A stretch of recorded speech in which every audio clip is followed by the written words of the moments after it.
Hello friends, welcome to Kalyani சுலகம். இன்றைக்கி இந்த வீடியோவில் ஒரு சூப்பரான டீ டைம் ஸ்நாக்ஸ் தான் செஞ்சு காமிக்க போகிறேன். இந்த ஸ்நாக்ஸ் ரொம்பவே ஆரோக்கியமானது, வளர்கிற குழந்தைங்களுக்கு ரொம்ப அவசியம் சொல்லிட்டு சொல்லலாம். அந்த அளவுக்கு ப்ரோட்டீன் பார்த்திங்கன்னா அதிகமான அளவு காணப்படுது. ஆமாங்க, சோயாவில் அதிகமான அளவு ப்ரோட்டீன் இருக்குது. சோயாவை வச்சு தான் இந்த ஸ்நாக்ஸை செஞ்சு காமிக்க போகிறேன். அது மட்டும் இல்லாமல் இந்த ஸ்நாக்ஸ் அப்படியே நான்வெஜ் டேஸ்ட்டில் இருக்கும்.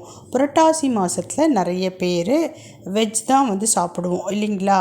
அந்த மாதிரி சமயத்தில் இந்த மாதிரி ப்ரோட்டீன் ரிச் ஸ்நாக்ஸ் செஞ்சு கொடுக்கலாம். வாங்க செய்ய ஸ்டார்ட் பண்ணலாம். முதல்ல ஒரு 100 கிராம் அளவுக்கு சோயா எடுத்துருக்கோம். இந்த சோயாவை சுடு தண்ணியில் போட்டு ஊற விட்டு தண்ணி இல்லாமல் புழிஞ்சிட்டு மிக்சியில் போட்டு லைட்டாக பல்ஸ் மோடில் ஒரு 2-3 டைம் திருப்பி எடுத்திங்கன்னா அப்படியே பூ போல் உதிரி உதிரியாக வந்துடும். அதை அப்படியே எடுத்து வச்சிடலாம். அடுத்தது ஒரு 1/4 கிலோ அளவுக்கு பொட்டேட்டோ எடுத்துருக்கோம். இந்த பொட்டேட்டோவையும் வேக வச்சு நல்லா ஸ்மாஷ் பண்ணி எடுத்துக்கலாம். இப்போ இந்த பொட்டேட்டோவை அந்த சோயா கூட மிக்ஸ் பண்ணிக்கலாம். கூடவே ஒரே ஒரு ஆனியனை பொடியாக கட் பண்ணிவிட்டு சேர்த்துக்கலாம். 2 பச்சை மிளகாவை நறுக்கிட்டு சேர்த்துக்கலாம். இப்போ தேவையான அளவு உப்பு சேர்த்துக்கலாம். கொஞ்சமாக மஞ்சத்தூள் சேர்த்துக்குங்க. 1 ஸ்பூன் அளவுக்கு இஞ்சி பூண்டு பேஸ்ட்டு சேர்த்துக்குங்க. 1 ஸ்பூன் அளவுக்கு கார்ன்ஃப்ளவர் மாவு சேர்த்துக்குங்க. சாட் மசாலா கொஞ்சம் சேர்த்துக்குங்க. கரம் மசாலா கொஞ்சம் சேர்த்துக்குங்க. ஒரு 1/2 ஸ்பூன் அளவுக்கு லெமன் ஜூஸ் சேர்த்துக்குங்க. கொஞ்சமாக மிளகாய் தூள் சேர்த்து நல்லா மிக்ஸ் பண்ணிக்கிங்க. கடைசியாக பிரெட் கிராம்ஸ் சேர்த்துக்குங்க. இப்போ பாருங்கள், இந்த அளவுக்கு பிடிக்கிறதுக்கு வரணும். எந்த ஷேப்பில் வேணாலும் உருட்டிக்கலாம்.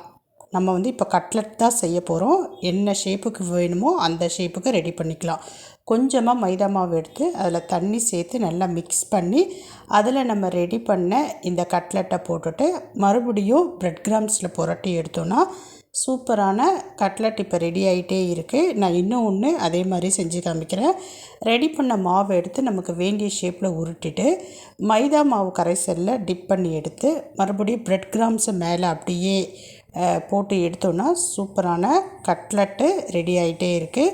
இப்போ இதை எண்ணெயில் பொரித்து எடுக்க போகிறோம். ரொம்ப டீப் ஃப்ரை செய்யணும் அப்படிங்கிற அவசியம் கிடையாது. இந்த மாதிரி கொஞ்சமாக ஆயில் விட்டுட்டு அதில் நம்ம ரெடி பண்ண எல்லா கட்லெட்டையும் அந்த எண்ணெயில் சேர்த்துக்கலாம். இப்போ நான் பார்த்திங்கன்னா எண்ணெயில் தான் சேர்த்துக்கிட்டு இருக்கேன். நல்ல ஒரு சைடு ப்ரௌனிஷ் கலரில் வெந்து வரணும். அதுக்கப்புறமேட்டு நம்ம திருப்பி போட்டுக்கலாம். பாருங்கள், ஒன்றோட ஒன்று ஒட்டாத மாதிரி வச்சுக்கிங்க. வெந்துருச்சான்னு எப்படி தெரிஞ்சிக்கலான்னு பார்த்தீங்கன்னா அந்த கார்னர்லாம் நல்ல முறுமுறுன்னு வந்துடும். பாருங்கள், இப்போ அடுத்த புறத்தையும் நான் திருப்பி போட்டுட்டேன். 2 புறமும் நல்லா சிவந்துருச்சு. இப்போ நம்ம எடுத்துடலாம். சூப்பரான கட்லெட் ரெடி ஆகிடுச்சுங்க. Protein rich cutlet. அது மட்டும் இல்லாமல் முழுக்க நான்வெஜ் டேஸ்ட்டில் இருக்கக்கூடிய ஒரு வெஜ் ஐட்டம் தான் இது. செஞ்சு பாருங்கள்.